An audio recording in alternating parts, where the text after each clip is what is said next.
Good morning to all of you. I'm Lee Hamilton, and I'm the president of the Woodrow Wilson Center, International Center for Scholars.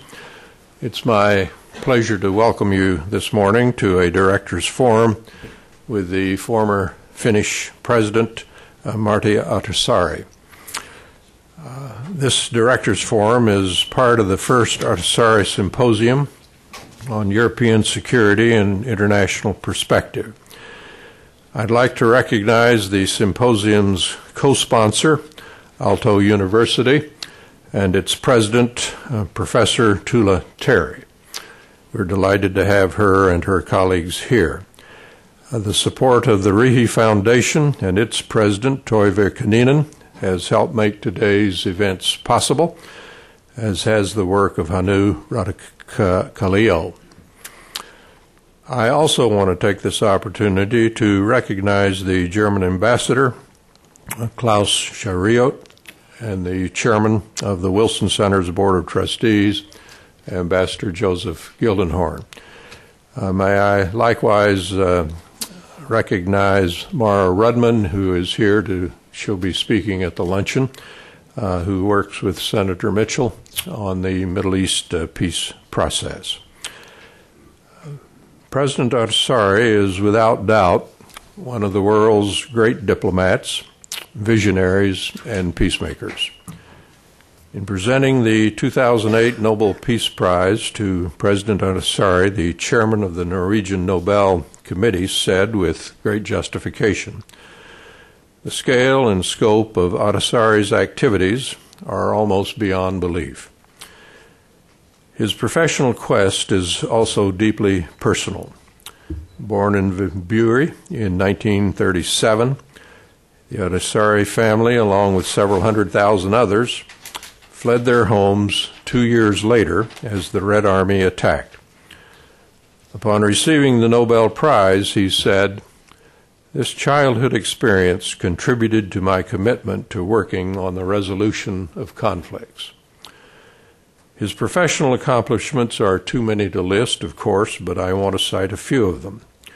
He joined the Ministry for Foreign Affairs in Finland in 1965, became ambassador to Tanzania 8 years later. In 1977, he became UN Commissioner for Namibia, and 1 year later became the Secretary General's Special Representative there, marking the beginning of decades of work that helped lead to independence in that country in 1990s. He is an honorary citizen of Namibia, and I'm told many young Namibian boys carry his name out of respect for his service. He served as the UN Under-Secretary General for Administration and Management from 1987 to 1991, when he became Finland's State Secretary in the Ministry for Foreign Affairs. In 1994, he was elected President of Finland, and during his tenure, Finland joined the European Union. If anyone at any time has been entitled to a peaceful and relaxing retirement, it is President Ahtisaari. As you all know, he's not had that. In founding the Crisis Management Initiative in 2000, he chose a path less traveled by that has made all the difference for people around the world. In 2005, he mediated peace talks between Indonesia and Free Aceh movement, the first talks between the two groups after 30 years of conflict that claimed the lives of tens of thousands of people. In 2005, UN Secretary Kofi Annan appointed President Ahtisaari to lead the political process to determine Kosovo's future status, one of the most intractable, historically weighted problems in international affairs. He is a graduate from the University of Oulu and holds 19 honorary doctorates from universities around the world. He and his wife have one son. He said a moment ago that when he asked his wife what she wanted for her birthday gift, she said, "I'd just like to have you stay home a little bit now and then." He's traveling, I think he said 25 days out of this month away from his home in Finland. In his acceptance speech of the Nobel Prize, he said, "If we work together, we can find solutions. We should not accept any excuses from those in power. Peace is a question of will. It is my very great pleasure to introduce President Ahtisaari. Mr. President.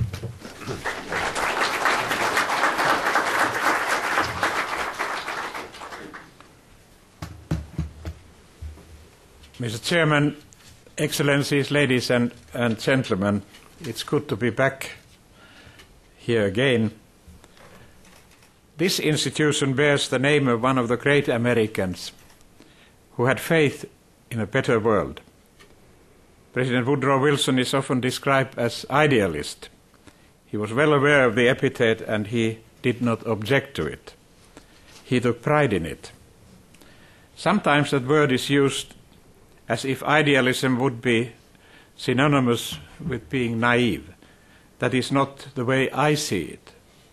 Idealism can be a powerful source of inspiration in efforts to alleviate some of the serious hardships and problems that mankind faces. Without idealism, balanced with realism, there is always the risk of elapsing into cynicism. Nothing good has ever come from that. European security is a very personal matter for me. As Lee Hamilton just mentioned, when I spoke in Oslo, I reminded the audience there that I was only 2 years old when, as a result of an agreement on spheres of influence between Hitler's Germany and Stalin's Soviet Union, war broke out, forcing my family to leave soon thereafter the town of Viipuri. Like several hundred thousands of my fellow Karelians, we became refugees in our own country as great power politics caused the borders of Finland to be redrawn and left my hometown as part of Soviet Union. Actually, much later I realized how much this experience had affected my future and the choices I have made. Not so long ago, the issue dominating the international scene was the looming conflict between East and West. One symbol for what has changed is that we no longer use these words. What used to be politically the East is in modern parlance Central and Eastern Europe. The word East is used, if used in a political context, makes one to think about the past, not the present. The key word on these relations today is not confrontation, but cooperation, not conflict, but partnership. It would, however, be an oversimplification as a description of the relationship with Russia and European Union to ignore some realities that are less than satisfactory. There still are unresolved problems related to human rights and a number of economic issues. But one thing is very clear. No observer of the international affairs believes in the probability, not even the possibility, of an armed conflict between Russia and her Western neighbors. For once Russians can feel safe as far as their long western border is concerned, it is no less important that the same can be said on the other side, or this side of the border. The existing and outstanding differences can be settled without resorting to violent means. The common interests clearly outweigh the issues that separate the parties. All members of the European Union are not equally confident of this when assessing developments in Russia and its relationship with some of its neighbors. While the risk of a military conflict is very remote indeed, there are other less violent forms of conflict, as we have seen. Deliveries of gas to Western European markets have not always been running normally. From time to time, it has been anything but far-fetched to see political motives behind such phenomena. Russians seem to find it difficult to accept that all sovereign states have the right to choose their company as they seek to strengthen their security. The enlargement of NATO is seen as constituting a danger to Russian security. Danger is the very word they use in their very recently published document called Military Doctrine. Such an attitude is a carryover from the days of Cold War. Then the question is, why to think in terms of Cold War as it has been confined to history? There cannot be any justification for a lager or coral mentality. There are no hostile intentions in the policies of Russia's European neighbors.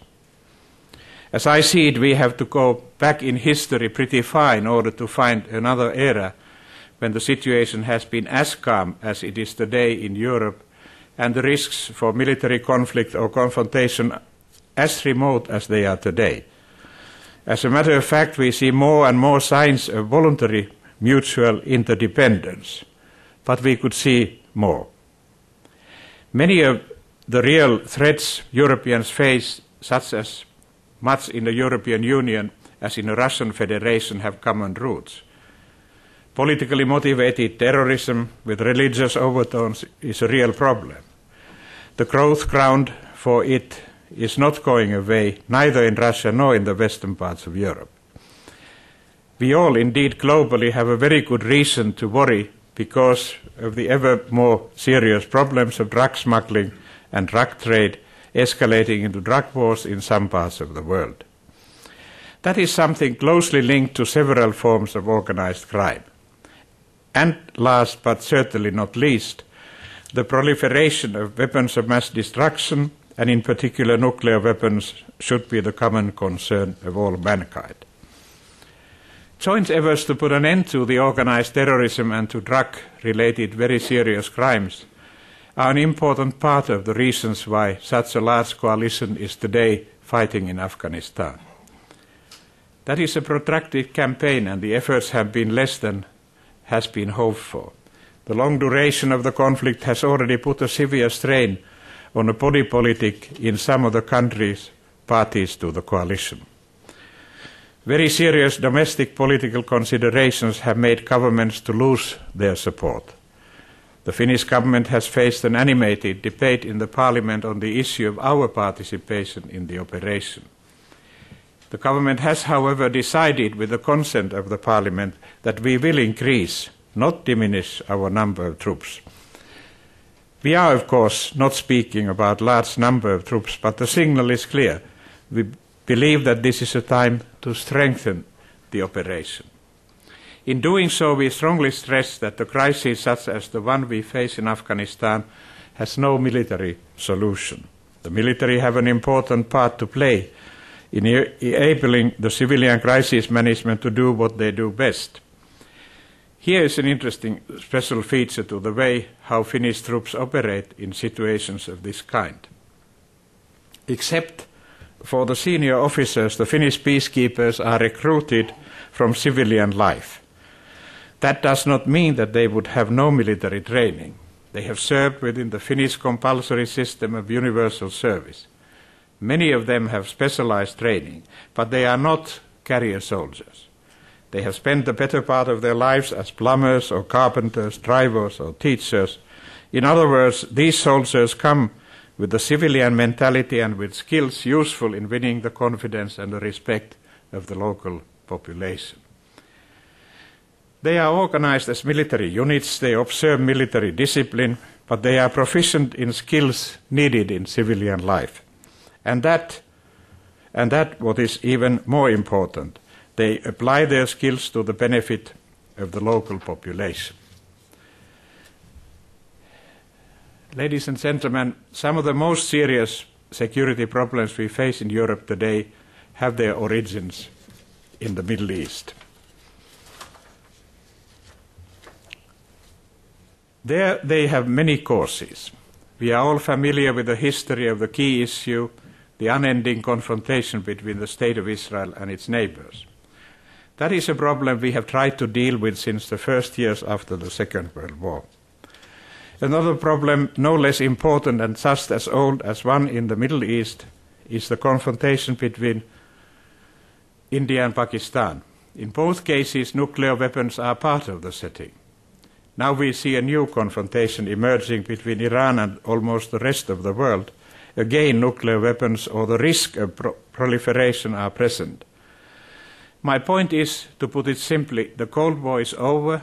The risks of nuclear Armageddon brought about through thermonuclear war between East and West as we knew them during those years is over. but new risks, no less menacing, are unfolding very close to Europe. The heinous crimes committed by terrorists in New York, London, Madrid, or just across the Potomac have caused death and destruction.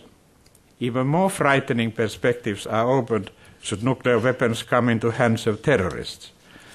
If we understand that achieving a comprehensive peace settlement in the Middle East is not only about stabilizing the region but dramatically reducing the risk presented by nuclear weapons globally, then I believe the incentives of global actors to solve their differences and rapidly seek for solutions in the Middle East would change. One cannot look at the Israel-Palestinian conflict in isolation. Next to it are long-standing strategic conflict or tense relationships, such as those between Israel and its neighbors, Iran, Iraq, and Saudi Arabia, as well as India and Pakistan, just to mention a few. What is important in this conflict is that in all of them there's a nuclear weapons element. That is the factor that makes these conflicts or tense relationship of major relevance globally. We cannot see this conflict as being only regional. It does not call for much imagination to see that a world-scale conflagration would be a real risk should nuclear proliferation continue or should nuclear weapons get into wrong hands. In order to solve these conflicts, however, we need to have a more regional approach. For example, although Iranian aspiration for nuclear capability has deep roots in the country's confrontation with the US, much of Iran's underlying security deficit is also based on its regional isolation and competition of regional hegemony. Therefore, I strongly support the idea of a Helsinki process, a dialogue on a collective security arrangement in the Gulf, which would serve as a better foundation for especially Iran-Saudi relations. This should be naturally accompanied by serious international engagement with Iran based on a commitment to end Iranian isolation if the country drops fully its nuclear ambitions. Finding a negotiated solution to the Iranian nuclear drive would significantly reduce proliferation of nuclear weapons during this decade. The conflict between Israel and the Palestinians is, as I see it, one in which Europeans and Americans should have the greatest contribution to offer. Geographic proximity to Europe is only one of the factors. The strategic significance of the region in world affairs, including the supply of energy to the rest of the world, is another. Of course, it is true that the Europeans are not the only ones having important interests to safeguard in the region. Because of historical and cultural reasons, they acknowledge their special responsibility to try their best to bring about a peaceful settlement of the outstanding issues. The members of the European Union have not been as good as they should have been in tackling issues that present common challenges to them. As is well known in the early phases of European political cooperation, foreign policy was not one of those where governments would have been prepared to share any of their sovereignty. It is never easy. There are several painful examples of those early difficulties. We saw much of it as it came to dealing with the breakup of Yugoslavia. More recently, we have seen it in the context of campaigns in Iraq and to a lesser degree in Afghanistan. For a number of years, part of the problem has been an institutional one. It has been difficult, if not impossible, to frame a common foreign and security policy as long as the institutions for it have been insufficient and weak. Today, however, we have a new situation. The rather fragile machinery for cooperation in foreign and security policy has been strengthened as the Lisbon Treaty entered into force in December last year.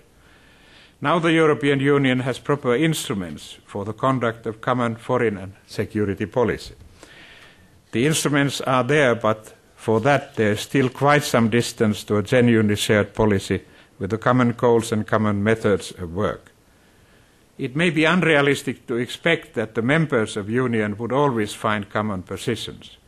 It is still true, and remains so for quite some time, that due to the historical, geographic, cultural and other factors, there will be differences in their perceptions and in their interest.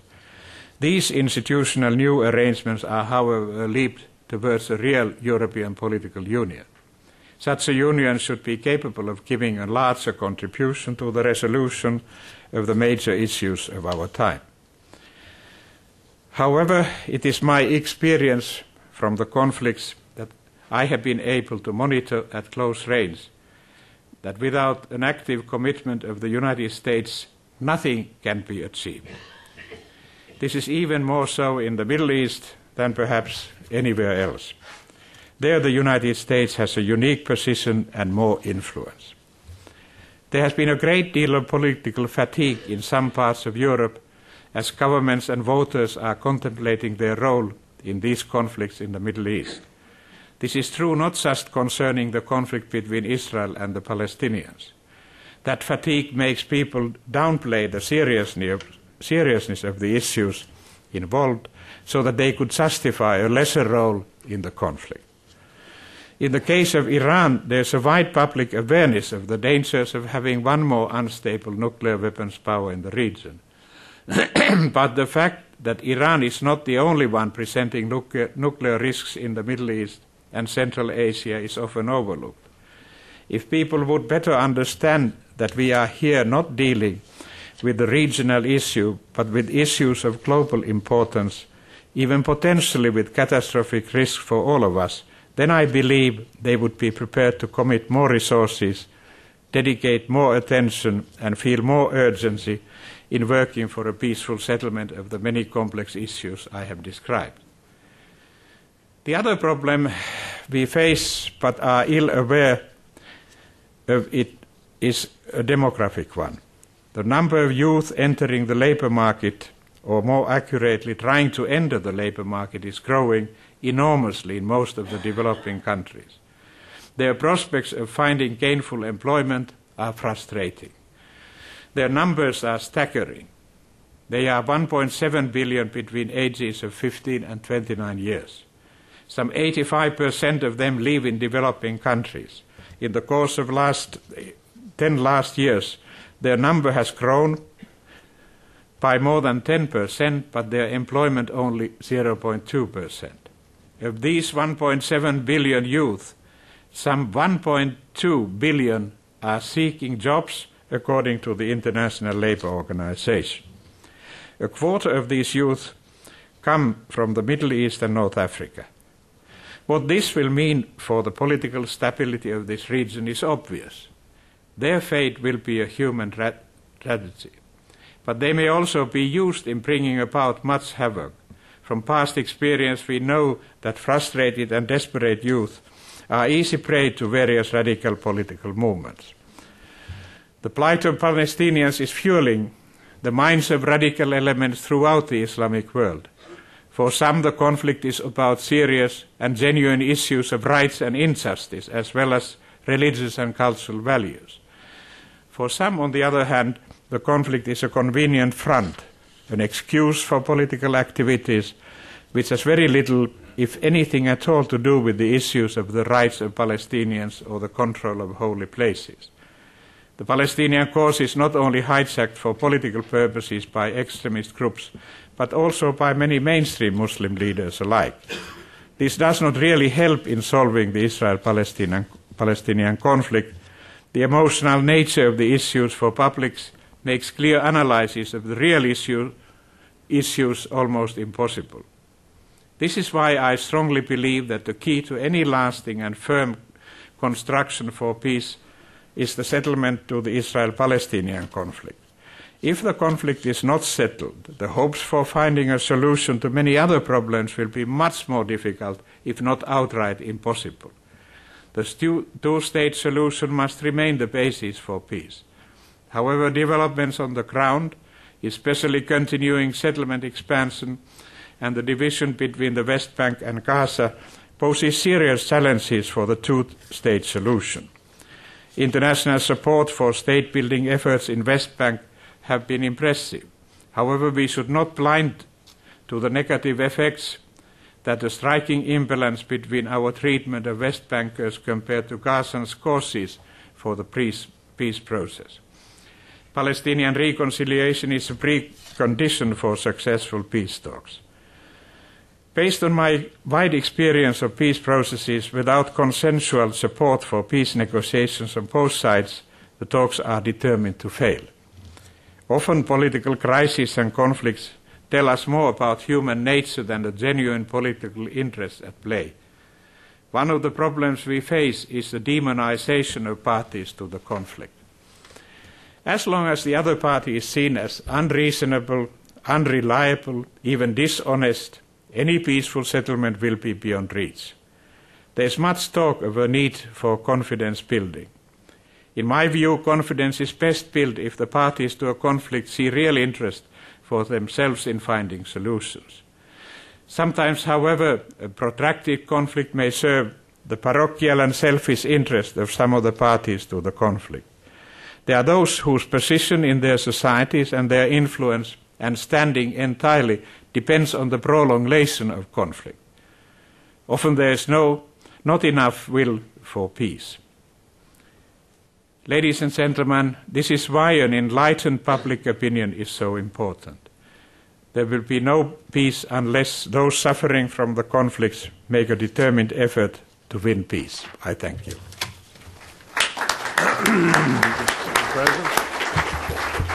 Christian Osterman will preside at the question and answer session. Christian? Thank you, Lee. Thank you. The President has agreed to take a few questions, so please, in Wilson Center tradition, state your name and affiliation, and please wait for the microphone as we're webcasting this event live. Mm-hmm. Question?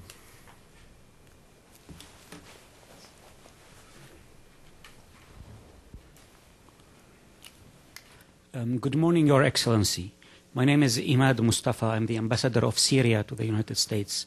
I think you presented a comprehensive analysis of the security challenges facing Europe, but also the whole world. And the question that I would like to ask you is a question that has always been of major importance to us as perceived from our side.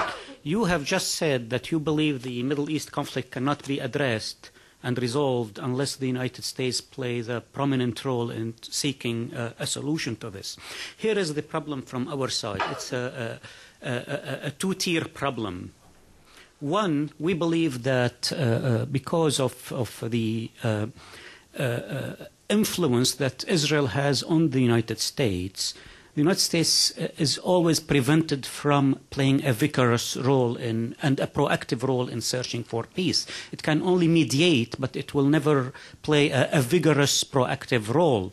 I personally recall a discussion I had with a very prominent Jewish community leader here in the United States of an outstanding stature, in which, and this might seem as a little bit bizarre, I was advocating for the United States to play a more vigorous role in seeking peace in the Middle East, and I represent Syria, a country that is not highly regarded by the United States administration at the time, during the Bush administration, while the gentleman was actually insisting that the United States should not play such a role. It should leave the Arabs and the Israelis negotiate their peace terms, and only at the very end the United States should play such a role. This is the first tier of the problem. The second tier has to do with you, the Europeans.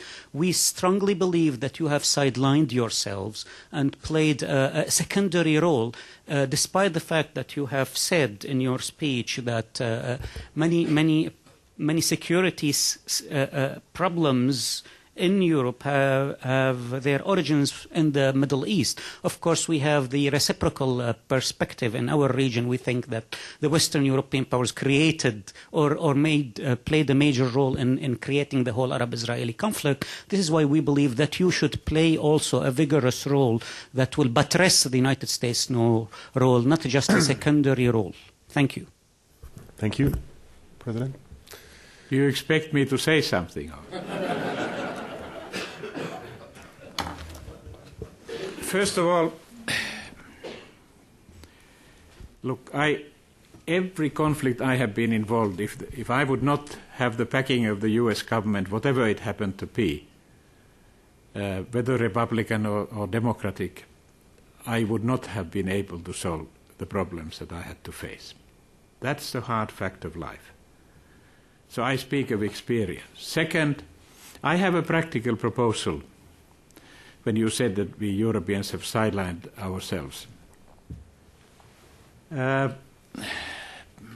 Why not expand the mandate of Tony Blair?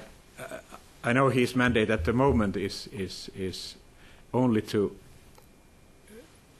reinforce the administrative capability of Palestinian administration.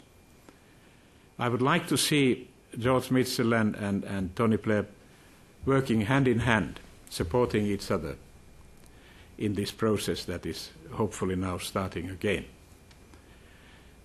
And I think it would be perfectly possible for Tony Blair, and I once put this question to him, that could you spare more of your time if you would have a political mandate as well and you would work together with George Mitchell?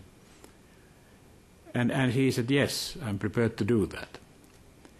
Why I propose this, that I follow the way how he handled the Northern Ireland question together with Tony Bertie Ahern. Had it not been with Tony Blair's insistent approach to this issue, we could never be in Northern Ireland where we are at the moment. It would not have happened. So I think it would both, and George Mitchell played the role. So these two are used to working together. So that would be one of my proposals. I think it would be a fairly easy thing. We wouldn't need too many discussions to get that done. And the gentlemen could support each other in this process. So I leave that idea with you and rest of you people here to think about. Thank you. There's a question down here. My name is Matti Posio. I'm a Finnish editor working with the Hearst newspapers here in Washington.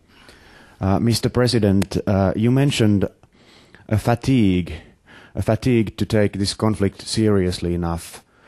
Could you specify who has this fatigue most of all, and is this also criticism towards the Obama administration here in the States? Earlier you have urged leaders to take this thing seriously, not just during the last months and years of their presidency, but right in the beginning. Could you clarify this, please? I think it's not an academic exercise to start saying that it's because of fatigue. Nothing happens. I have the privilege of being a president in a slightly smaller country. I sometimes wonder how it would be to run a country like China, for instance, with 1.3 billion citizens, because it's bad enough to run one with 5.3 million, like my own. First of all, every president who comes to power inherits, and particularly that is true for US president. There are many things that you inherit, now perhaps more than in the past, because the financial crisis had to be solved. I hope that the President is successful with the health bill and gets it done, so that he can actually concentrate then on some of the major international issues. I think these are facts of life. I don't think any president can escape these, so we don't need to start naming names. I think we Europeans, I take your criticism of us Europeans seriously, because I think we should be doing our share in this, and not only foot the bill, which we are in many cases doing. So instead of singling out anyone, I think we should get our act together now. I think the situation now is perhaps better than for a long time to look for a solution, because I think we all know roughly what the framework of the solution is going to be. I don't think we need to have any conferences. It's a little bit like UN reforms. If somebody invites me to discuss the UN reforms, my staff has orders to say absolutely no. He's not going to waste his time. If you want to have him in a meeting that discusses what is a timetable for implementing those reforms that we all know need to be done, then he might come. So we should not waste our time on those. I think we have to see how we get the parties to realize that this is every day we lose of not finding a solution diminishes the security in the world. And that has to be recognized. It's high time to recognize that. Thank you. Gentleman in the back. Thank you. Before I ask my question, I want to use this opportunity to thank Finland for, as I remember, as a little boy, being told that they were the only country that paid back loans from the United States associated with World War I. Thank you very much. It was before my time, but thank you anyway. Could you please state your name? My name is John Cattell, and I am working on I've been working for several years for the Defense Advanced Research Project Agency, part of the Defense Department, looking for ways to negotiate something we call a computerized third party. One of the examples that we've been working on is some way to negotiate the Israeli-Palestinian dispute. And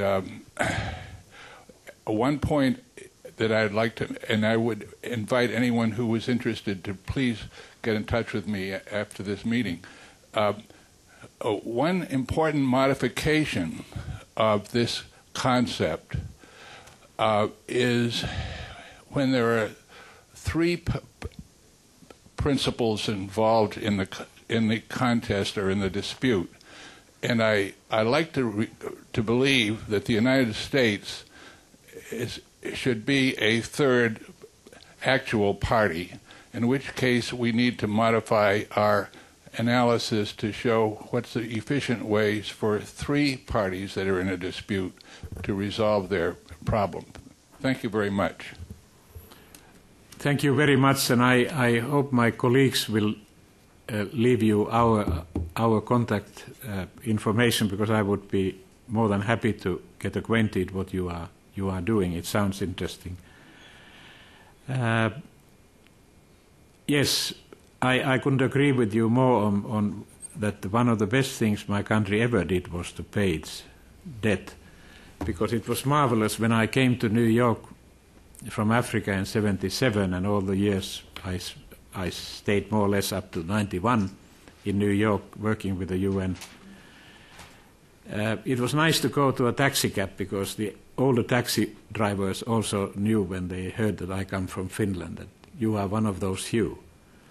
So it was very heartwarming to first of all have a professional driver, and secondly also recognize what we had done. Thank you. Yes. Microphone.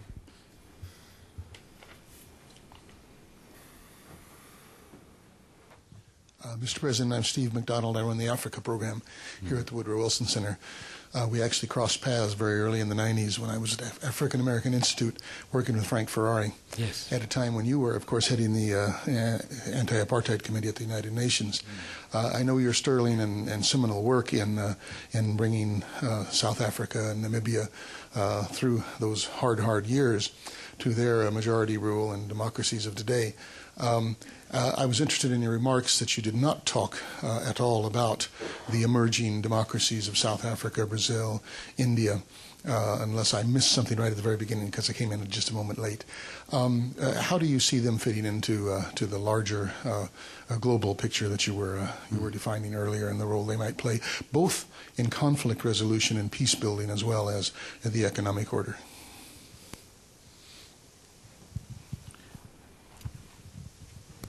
Of course, we have to recognize that these countries that are becoming stronger economically also will have to have their say in the organizations that we all are in.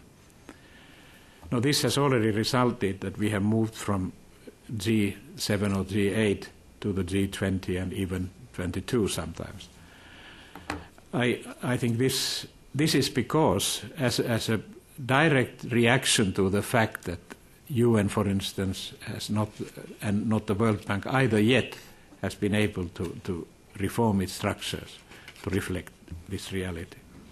But I think we have to keep on working so that they can play their role. I think what we are seeing now is that I hope that we can have UN enabling the work of the regional organizations, whether it's EU, in some cases NATO, African Union. My organization's crisis management initiative is working together with the South African non-governmental organization Accord in reinforcing, which is a very good organization, and we are supported by the Finnish government in this. And I was recently in African Union summit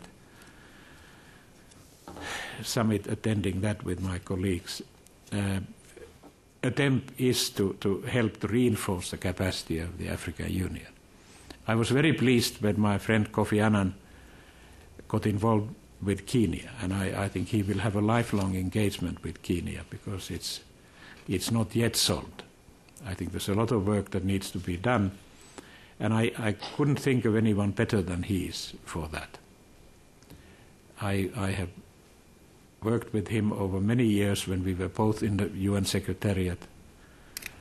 It's always good to remember that when he at one stage worked for me, when I was Undersecretary for Administration and Management, then later on he became Secretary General and I was working for him.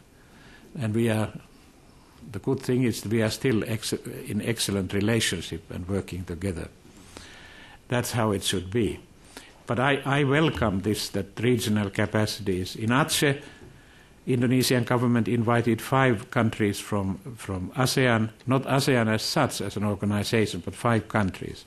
And I proposed then that EU should join this group of 5, and Indonesians accepted that. And we had perhaps a more balanced monitoring arrangement for 18 months, which worked extremely well. So hopefully we can also see this type of activities emerging. But I have always argued that if we can't get the international organization reflecting in their composition and structures the world reality, the less influence they will have in the future. Things will be done somewhere else. And I hope that the membership at large realizes this, because I definitely would like to see UN playing its proper role. Thank you. Yes. Thank you. Dieter Detke, Georgetown University. Back to the Middle East conflict, if you allow President Ahtisaari. And the question, you mentioned how important it is to have a two-state solution, only basis for a peace settlement. But looking at the conditions on the ground, it's easy to put around blame on every side. Israel, United States, Europe, they all are guilty to some degree, I agree. But now, realistically speaking, look at the conditions on the ground. Where is the Palestinian Authority that could meaningfully negotiate a peace settlement? What are your recommendations for the Palestinian side to come up with an entity that would have enough support in its own community to be able to help bring about a solution? Thank you. No, I think we outsiders have to be blamed somewhat. I find it rather strange that I assume that at least most of us here are Democrats.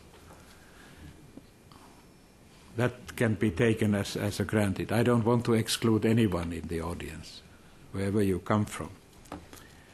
If we then urge the different entities to have elections, and then we say that, yes, this was actually, all things considered, fairly decent election, but the wrong guys won. Now, what sort of credibility do we have? I told A South African friend of mine, whom I knew very well during the apartheid years, Abdul Minti, who lived in Oslo for many, many years and is well known to many of you in the audience as well. He came to Finland to lobby for his candidature for Atomic Energy Agency head position there after Mohammed El Baradei. Now, my government had already given its support to somebody else. But we had a meeting, and I said to Abdul that when you go back home, when anyone from North America or Europe comes and lectures you how badly you have treated the Zimbabwe situation and Mr. President Mugabe's doings, listen carefully for a while and then say, dear friend, can we agree that you should come back after a while when you have settled the Middle East crisis? And then we can continue our discussion. You can't get my support in lecturing people if we don't do our own work. And I have been too long in this business to not to recognize that we have to take some responsibility. And if we don't do nothing to try to facilitate some sort of understanding between the different fractions, because people have to learn to live with each other, whether we like it or not. We may not like the views of some of the parties. That happens in our domestic policies as well. If I follow, even lately been putting on the TV here, it's a fairly ferocious argumentation in the public media here as well on different political issues. We have done a fair amount. I think when people criticize Tony Blair that he hasn't done anything in Middle East, that's nonsense, because his task is to reinforce the administrative capability of Palestinian administration. And that he has, with the help of international community, managed to do a lot. So we have to be careful when we see what the mandates actually are.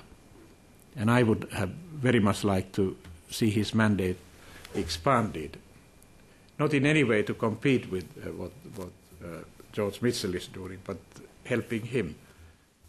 I think this pair would be much more efficient together. Thank you. Any other questions or comments? Yes, in the center.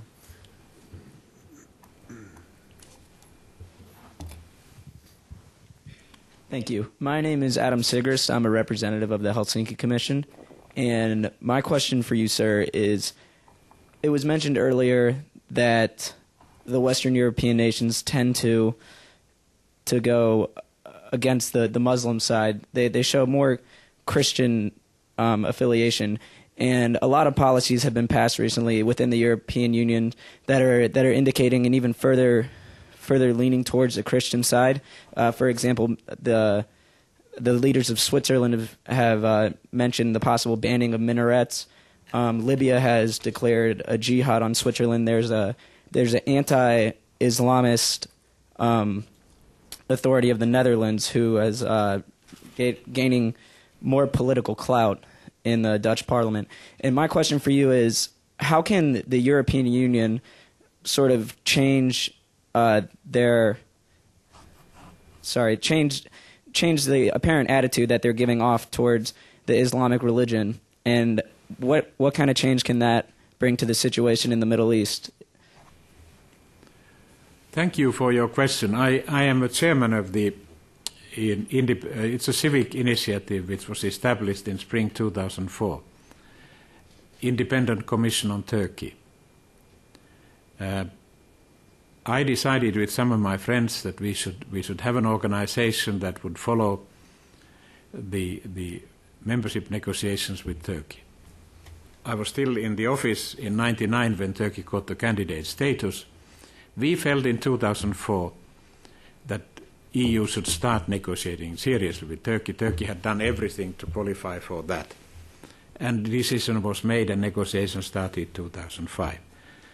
We produced a new report in September last year. You can go to the website and I think you will find the report there. There are two good reports. This time, actually in both reports, but particularly this last one, and I toured 14 cities with my colleagues in Europe, not only capitals, but I was in München as well, because I happened to be there on some other business. So we spoke about our report there as well. And I was here in Washington, and in Brookings I introduced the report. So we looked what Turkey has done, what it has not done. And then we looked very critically what the EU member states have done. And our main requests for capitals who had taken fairly negative attitude to Turkey's membership negotiations either tried that they had blocked the different chapters, that they couldn't be opened, or they were talking of something else except full membership for Turkey. And we asked that let the process go, don't block the chapters, because in the end of the process, this will take years anyway. Those have to be, negotiation results have to be confirmed in the national parliaments and European Parliament. So let's not talk about any other thing except that the aim is the full membership, not the privileged partnership or whatever people might have had when they advocated. And I think this is now more and more happening. I hear less and less talk about privileged partnership because, first of all, it doesn't offer anything to Turkey. And I think the fairness it's like in peace negotiations, it's in membership negotiations as well. What we have insisted, we have not asked ever any favors for Turkey, but that Turkey has to be treated exactly like any other country wanting to join the European Union. And that is, for me, my answer to you, that if we don't do that, then I think it has an effect on relations between the Western governments in general and countries in general and with the Muslim world. I think we have to be careful that we honor the undertakings we take. And we are an honorable negotiating partner. And I think that it will take time, but I think we will definitely get there. And I hope that it happens during my lifetime. And I'm now 72, so you can. Thank you. Any other questions or comments? Let me, if I may, Mr. President, push you a little further on Afghanistan. You've mentioned it briefly at the outset of your talk. You have a wealth. Before you ask, can I one thing came to my mind. I'm sorry, because this was a very good question for me. I think there's much more recognition at the moment that things went badly wrong in the immigration policies of many countries in Europe. So much more is being done at the moment to integrate the people who came years ago. Because the societies perhaps hope that people come and fill the posts that are there when the economies were growing and then go home. No, they stayed. Some of them were poorly educated. I'm involved, I'd give you an example. I'm involved as a board member in an organization in Qatar, Doha, called Silatek. It has 100 million from the Emir of Qatar to advance youth employment and entrepreneurship in Middle East and North Africa.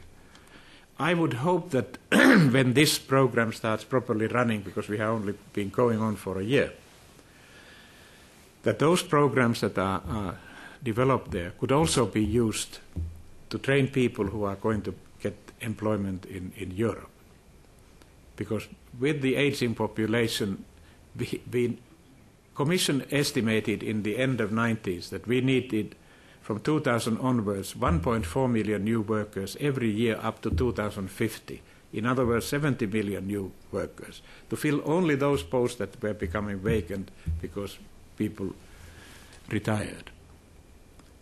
So we can be much better in organizing this.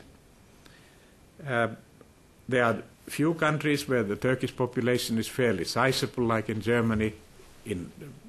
If you look at it as a relative issue in Austria as well. In France, the Muslim population doesn't come from Turkey, but from northern Africa.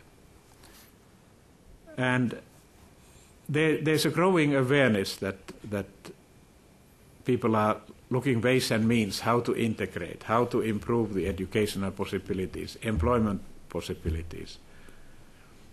And this organization that I mentioned, I asked you to visit the website.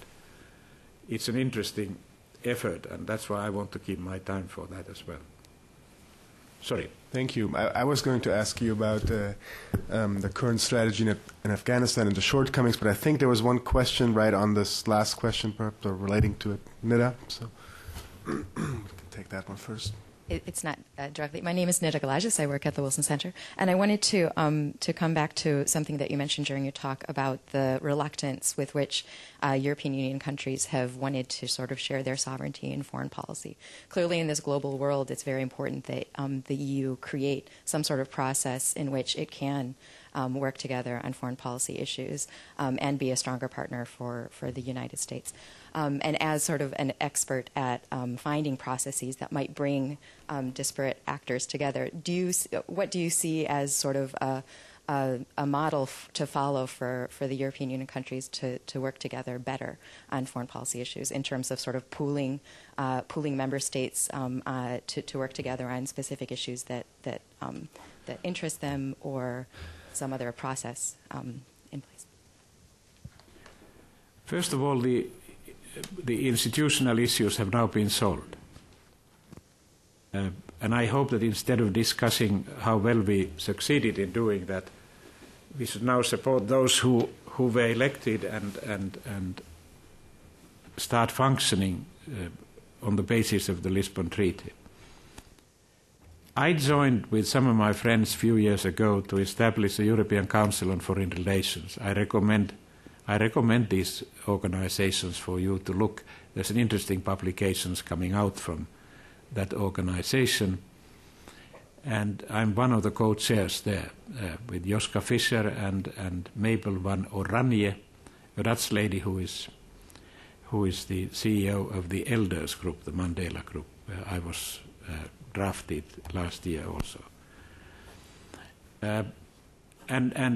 Why we wanted to have the European Council on Foreign Relations was that we didn't have one. You have one, and those of us who have lived in this country see how positive role it has played, and we wanted to do the same and get the EU and push the EU to. So we are working closely also with the newly elected officials and organizing briefings and meetings with different people.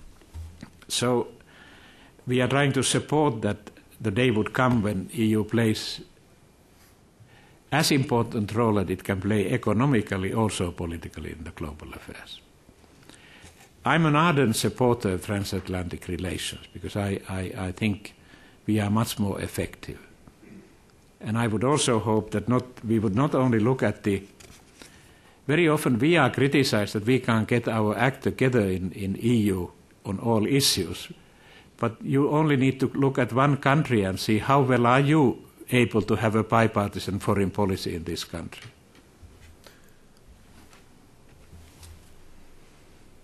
So if you have difficulties, I'm still longing back to the good old days when there was at least talk about that how useful it would be to have a bipartisan foreign policy in this country. So I think we need to look in the mirror on both sides of the Atlantic and see how we can be more effective together. Thank you, Mr. President. We will shortly have to bring this to a close, but if I may ask you to speak briefly a little further about Afghanistan. Will the current strategy work? Where do you see shortcomings? Based on your wealth of experience in terms of crisis management, reconstruction. No, in general, I think if I would say a few words about the Iraq and Afghanistan in more general terms, I was speaking on Thursday last week in Finland. There was a strategic planning seminar for NATO, and the Secretary General of NATO was there, and foreign ministers of my country and Sweden were there among, and President Halonen as well. I said there, and I have said it lately on a number of occasions, that when there's an area where, for instance, particularly if we consider military action, but civilian crisis management as well, I think we should consider that would it be possible to do the planning together on a transatlantic basis, because that would definitely tie both sides, EU and United States, together. We know then from the beginning that everyone is there and they have accepted the concept. When I have been sitting also on the business boards, I sometimes see that the planning processes are rather similar. If I'm asked to get involved somewhere, I have to go through the process of pre-feasibility, feasibility, due diligence. So I recommended NATO that they should use business consultants also in their planning exercise. Not necessarily those who are looking to become participants in delivering or getting orders from the process, because they would most probably always support an engagement somewhere, but through business consultants. Because I think the problems we have faced in these major operations are partly because we didn't do this process together. And it doesn't, I think, in present state, I could see much better possibilities. Now then, of course, in Afghanistan, I can't claim that I'm the world's greatest expert in Afghanistan, because last time I was there was with my boss at that time, Minister Jaakko Ilonen. Jaakko, could you stand up? Former Finnish ambassador in Washington. He's actually responsible for my career. He made a brave movement in 1965 in recruiting me. We are still working together. But we visited Afghanistan in 1968. So for me to start saying something about Afghanistan would be a bit ridiculous, but I have wise friends with whom I have been discussing, and somebody reminded me who had worked there that I think it's wrong when we talk that we are fighting Taliban. What his argument was that actually what is happening in Afghanistan is a Pashtun revolution, because their role as a majority has been minimized, first during the Soviet era and now, and if one looks at the trouble areas, they tend to be in the Pashtun-dominated areas. Now, whatever that is worth, if I could do what I would really like to do this year, I would like to ask some of my friends to write a piece of paper on Afghanistan, analyze the situation, and then come with the recommendations. And then I would like to get 20, 30 people together in Finland over extended weekend and come up with a paper which we would then advocate in the world. First of all, I would like to know more, so that's my main reason for thinking of doing that. And I think it would be good to help the process, even if it would be provocative perhaps in some aspects. But I think that sort of think pieces might be needed. But I think the recognition that it's not the military solution, but military is needed to support the civilian action, I think that line of thinking is now broadly accepted as a general approach, and I think that's very wise. Well, let's express our appreciation to President Ahtisaari for his presentation.